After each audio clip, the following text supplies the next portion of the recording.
কলকাতায় অন্ধ সেজে নারী পাচার। এ কি ভাই, এক্ষুনি সিগন্যাল ছেড়ে দেবে, তুমি এইভাবে রাস্তা পার হচ্ছ কেন? আমি অন্ধ। চলো আমি তোমাকে রাস্তা পার করে দিচ্ছি।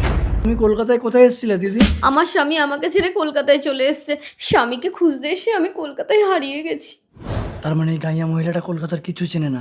দারুণ সুযোগ। কি ভাবছো ভাই? না, আমি একটু মাইনাস করব ভাবছি।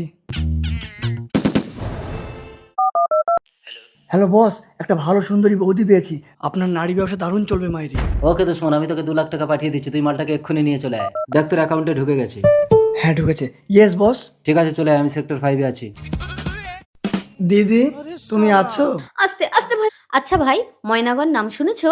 শুনেছি তো, সেই পাহাড়ের কোলে। ওইখানে আমাদের বাড়ি। ঠিক আছে দিদি, আমি গরুর গাড়ি করে তোমাকে পৌঁছে দেবো। সাবধানে এসো।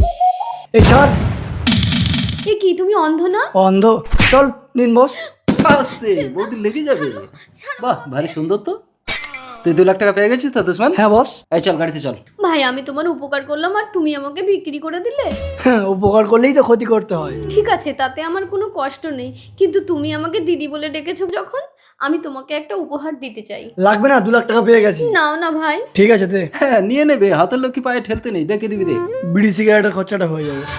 100 টাকা? আরে দুশ্মন তোকে 100 টাকা দিচ্ছে বে।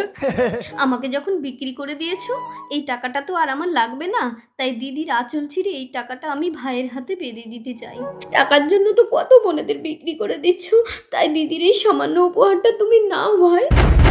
রাখি রাখি।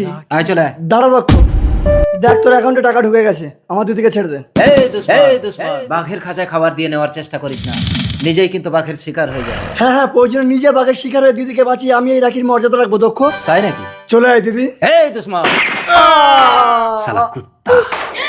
ভাই, তুমি আমার ভাইটাকে এভাবে মেরে দিলে, আমি তোমাকে অভিশাপ দিচ্ছি, তুমি কোনোদিন কোনো বোনের হাতে রাখি পড়তে পারবে না। এই সুন্দরী, আমার বোন আমাকে রাখি বাঁধতে আসতে, শকুনের সাপে গরু মারে না। চল। দাদা দাদা, দিদি আমাদেরকে রাখি বাঁধতে এসেছিল, রাস্তায় গাড়ি অ্যাক্সিডেন্ট করে মারা গেছে। কি বলছিস ভাই? তুই এত ভয়ঙ্কর অভিশাপ দিয়েছিস আমাকে? আমার অভিশাপে কিচ্ছু হয়নি, সবই তোমার কর্মের ফল। তার মানে আর কোনোদিন কোনো বোন আমাদের রাখি বাঁধবে না? যদি এসব বাজে কাজ ছেড়ে দাও, তাহলে আজ থেকে আমি তোমাদেরকে রাখি বাঁধবো। রাখি বন্ধন শুধু ভাই বোন নয়, সবাই সবাইকে বাঁধতে পারে। এটি হলো ভালোবাসা ও সম্মানের বন্ধন।